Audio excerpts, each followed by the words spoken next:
Buenas noches, bienvenidos a un capítulo más de este podcast de Emociones y Valores. Mi nombre es Yomar Encinas y estoy encantada de estar con ustedes el día de hoy. Agradecerle a la Asociación de Neuropsicología porque gracias a ellos podemos estar aquí presentes. El día de hoy vamos a tocar un tema muy importante que está relacionado con la eliminación de los obstáculos. ¿Cómo puedo hacer yo para eliminar los obstáculos que existen entre yo como persona y el objetivo que yo quiero cumplir, ¿no? Para acortar la brecha entre en lo que yo quiero, entre mi persona y mi objetivo. La idea se trata de acortar la brecha, de hacerla un poco más corta en vez de más larga, no solamente con respecto al tiempo, ¿no? Al tiempo en el que yo voy a llegar a ese objetivo, sino también referido a las herramientas emocionales que yo necesito para llegar a ese objetivo. Entonces creo que un punto muy importante está relacionado con el freno. ¿Qué cosa es lo que me frena a conseguir el objetivo que yo quiero? ¿Por qué siento que soy una persona que está que no puedo alcanzar el objetivo, que estoy pensando tanto, que tengo demasiadas soluciones por resolver? ¿Qué es lo que pasa? ¿Qué es lo que diferencia a los triunfadores de aquellas personas que se retrasan en sus objetivos o que no pueden llegar al éxito? ¿No? La diferencia es bien sencilla. A una persona que triunfa en algún área o que tiene algún éxito determinado que ha cumplido, es una persona que sabe saltar obstáculos. Y una persona que no cumple las metas o que no llega a sus objetivos o que simplemente vive en una zona un poco de confort, ¿no? Acomodado, pero sin conquistar nada nuevo, es una persona que normalmente o le teme a los obstáculos o tiene un punto limitante. Hoy día vamos a ver ese punto limitante que existe, ese punto factor limitante que me divide, que hace que yo esté lejos del objetivo, ¿no? Siempre, todos los seres humanos tenemos este punto limitante o factor limitante, ahora lo vamos a poder descubrir. Determinar este factor limitante, si es muy grande, va a determinar que yo llegue a mi objetivo de forma muy lenta, casi muy lento, ¿no? Y si este factor limitante, digamos, es muy pequeño, ¿no? Es un factor limitante fácil de resolver, posiblemente soy una persona que sí está escalando en mis metas, pero a duras penas, ¿no? O sea, lo puedo lograr, ¿no? Dependerá del factor limitante, pero ¿cómo podemos identificarlo, no? Normalmente, para superar estos obstáculos o factores limitantes, hay que identificarlos primero. Los más comunes factores limitantes son el miedo y la duda. El miedo. ¿Pero qué es el miedo? Tenemos muchas veces dos tipos de miedo. Hay un miedo, que es el miedo al fracaso, que lo tenemos casi todos, ¿no? Tenemos miedo a fracasar, de que algo no funcione, de que algo vaya mal, que algo no salga como yo esperaba, ¿no? Eso es un poco el miedo al fracaso. Pero hay otro miedo que es el miedo al éxito. ¿Y qué sucede si esto funciona? ¿Y qué pasa si me va muy bien? ¿Y qué pasa si tengo éxito? ¿Qué voy a hacer yo? ¿Cómo voy a cambiar? ¿Cómo lo voy a afrontar? Ese miedo también existe. Es un miedo autosaboteador, ¿no? Una persona que se encuentra llegando a la meta, al cierre de un objetivo, se encuentra muy cerca de lograrlo y en el último punto final, en el último esfuerzo final, abandona el objetivo, estando muy cerca de lograrlo, ¿no? Esas personas que son personas que tienen miedo al éxito, que el éxito va a llegar y se autosabotean, normalmente son personas que tienen el autosabotaje desde la niñez. No se creen merecedoras, calibraron a través de sus padres quizás emociones un poco negativas, la interpretación de la realidad que ellos realizan está interpretada desde su subconsciente y su subconsciente quizás tiene algunas heridas emocionales. Entonces es un factor limitante a la hora de que quieren conseguir algún objetivo más grande, ¿no? del promedio, ¿no? Y luego se encuentra la duda. El factor duda es algo muy interesante porque la duda siempre se da con respecto a nosotros mismos. Nosotros siempre hemos pensado que la duda era algo que estaba relacionado con los demás, Yo dudo de aquella persona, yo dudo de aquella circunstancia que no vaya a salir bien, dudo de que me estén diciendo la verdad, pero en realidad la duda no es otra cosa que un reflejo espejo de nosotros mismos. La duda suele ser una imagen de nuestra propia percepción de la vida. O sea, cuando una persona duda, en realidad está dudando consigo mismo más que con su exterior, ¿no? Y obviamente hay grados de la duda, hay dudas mucho más paralizantes que otras, ¿no? Entonces, dentro de estas emociones que las hemos aprendido, está el miedo, la duda, también nosotros tenemos toda la capacidad de desaprenderlas, porque así como las aprendimos, las hicimos un hábito, no era natural, no es biológico, no nacimos con eso, podemos desaprenderlas, ¿no?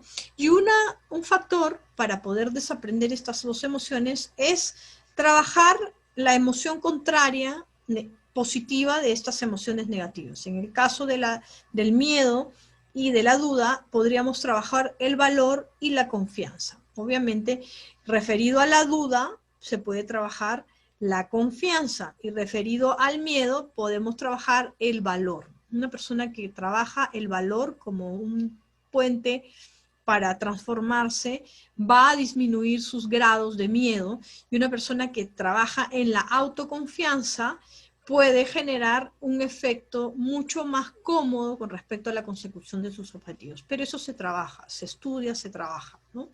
A través de herramientas, por supuesto. ¿Cómo podemos trabajar la confianza? La confianza se trabaja desde dos puntos de vista.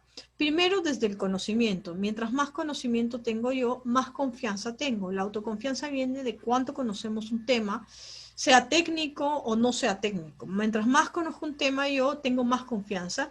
Y otro punto es la destreza. ¿Qué tan capaz soy yo de realizar esa actividad o esa tarea que requiere cierta destreza, ¿no? Normalmente nosotros identificamos la destreza con partes físicas o con logros físicos, ¿no? Si yo tengo este físico, entonces puedo lograr porque tengo más destreza. No necesariamente está relacionado con ese tipo de destreza.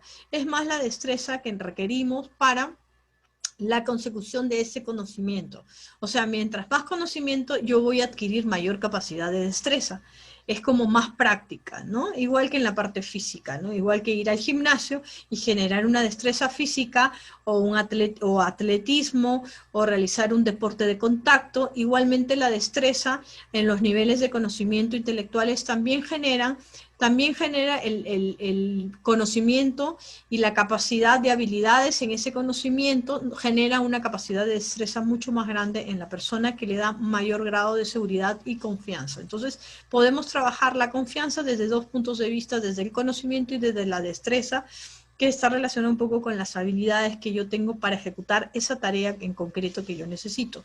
Y otro punto limitante o obstáculo que tiene la mayor parte de la gente es la impotencia, ¿no? Ustedes dirán, pero no, yo no soy una persona impotente. Quizás no, pero cuando nosotros trabajamos la impotencia, realmente es un factor muy limitador la impotencia, ¿no?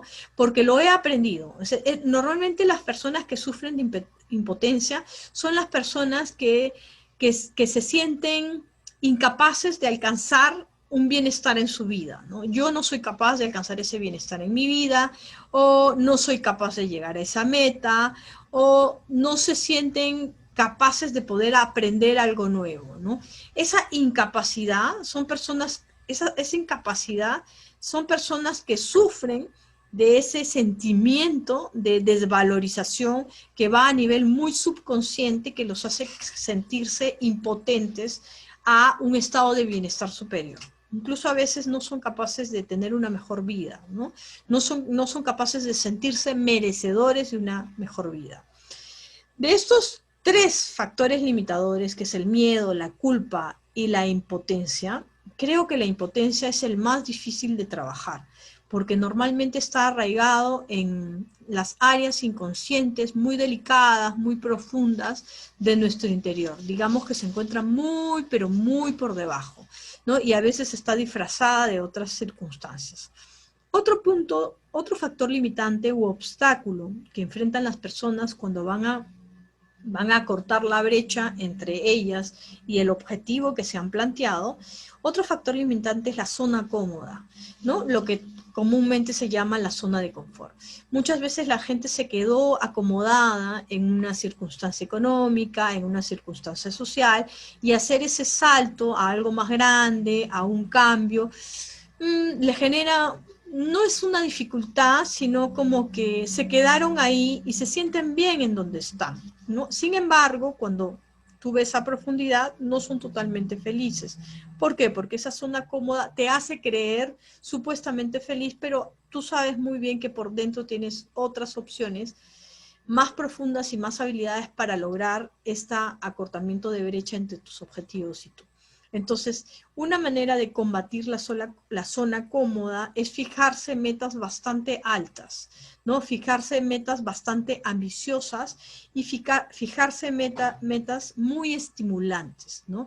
Que no solamente me vayan a estimular en el área económica, sino que la estimulación sea en todos los rubros de mi vida. Si yo me planteo metas estimulantes, ambiciosas, y fuera de mucho más arriba de lo que yo tenía previsto, voy a ser una persona que necesariamente va a tener que salir de su zona de confort para lograr dicha meta. Entonces, la zona de confort se soluciona con la fijación de metas en un nivel mucho más alto. Y por último, vamos a hablar sobre los objetivos y nuestras prioridades al momento de organizar los obstáculos que tenemos, ¿no? Cuando nosotros identificamos un factor limitante, a eso nosotros le llamamos obstáculo. Factor limitante es el factor que no me permite explotar mi potencial, que yo lo tengo, pero eso se convierte en un obstáculo para acortar mi camino entre mi persona y el objetivo que yo he decidido conquistar u obtener. Entonces, para organizar estos obstáculos, primero tengo que identificar cuál es el obstáculo pertinente.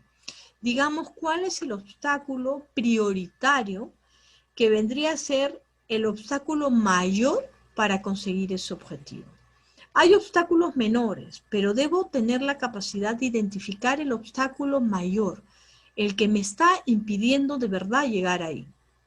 Y habrán obstáculos menores, ¿no? Quizás un obstáculo menor pueda ser la falta de dinero, sigue siendo un obstáculo menor, pero hay obstáculos mayores que normalmente son obstáculos internos, que están relacionados con la parte interna de la persona.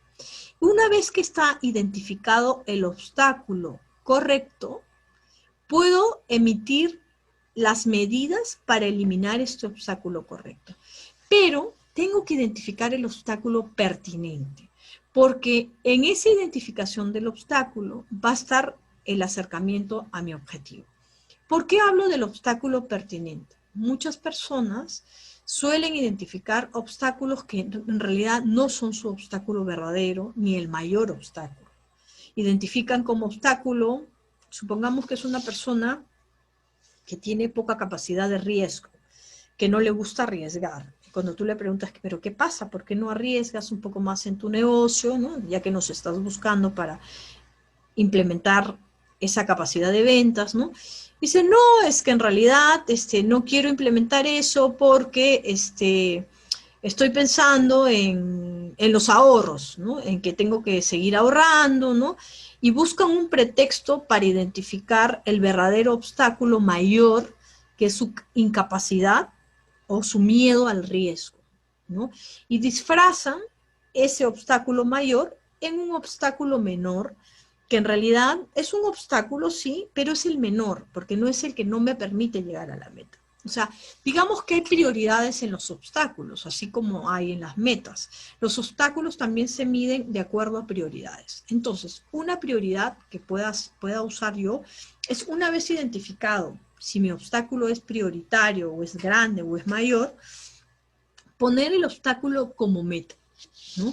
Colocar el obstáculo como meta porque ya identifiqué que lo que me hace perder esa consecución de esa meta justamente es este obstáculo mayor. Entonces lo puedo colocar como meta. Una vez que lo he puesto como el obstáculo pertinente, puedo empezar una serie de actividades para solucionar ese obstáculo pertinente que he elegido como obstáculo mayor. Digámoslo de alguna manera, en mi lista de obstáculos, este estaría en el número 1 a trabajar, ¿no? Entonces, ¿cómo defino el obstáculo como meta? Entonces, voy a enlistar, así como he enlistado mis metas, voy a enlistar los pasos posibles para eliminar este obstáculo y mejorar la gestión de este tiempo al eliminar este obstáculo. La idea es que una vez identificado el obstáculo pertinente como el obstáculo mayor, yo pueda trabajar activamente con una gestión de tiempo determinada, es decir, 2 semanas, un mes, para identificar los pasos a seguir para poder eliminar este obstáculo limitante, ¿no? Y de esta manera puedo yo ir identificando, ¿no? Puedo ir identificando un aumento, porque a medida que voy trabajando este obstáculo pertinente, obstáculo mayor, enlistarlo en el punto número 1 para trabajarlo diariamente, puedo ir viendo un aumento en mi eficacia, ¿no? En mi mejora personal. Esos pequeños aumentos de eficacia, de conocimiento, de mejora de capacidades que se van viendo a medida que se va liberando uno de ese obstáculo mayor, es importante a la hora de que tengo que cuantificar mis progresos, ¿no? Obviamente mucha gente dice, no estoy progresando, pero hay que tener cierto sentido común para analizar el progreso. ¿Cómo estabas tú antes? Si ahora te encuentras 3 pasos más adelante, estás progresando. ¿Me dejó entender? Enliste lo que frena. Luego identifique la meta por escrito del obstáculo mayor y luego una serie de opciones para poder eliminar este obstáculo mayor. Esas opciones pueden ser 10, pueden ser 20, ¿no? 10 opciones con las cuales yo podría eliminar este obstáculo mayor. Para esto, yo suelo utilizar la regla del 90-10, ¿no? Muchas veces se dice, de que los mejores vendedores de las grandes empresas, de las grandes compañías transnacionales, son el 10% de la totalidad de sus vendedores. Y ese 10% genera el 90% de los ingresos de esa compañía. Una cosa rara, ¿no? Y digamos que el otro 90% de vendedores solo generan el ingreso del otro 10%. Nosotros tenemos que ser así cuando estamos trabajando un enlistamiento de eliminación de obstáculos. Tenemos que dar los pasos necesarios, ¿no? Para que con 2 o 3 pasos yo pueda eliminar el 90% de este obstáculo que habita en mí. Y lo puedo hacer porque así como tuve el hábito para crearlo, yo también tengo el hábito para destruirlo, para decodificarlo, para eliminarlo, ¿no? Entonces, esta regla del 90-10, o sea, el de 80-20, ¿no?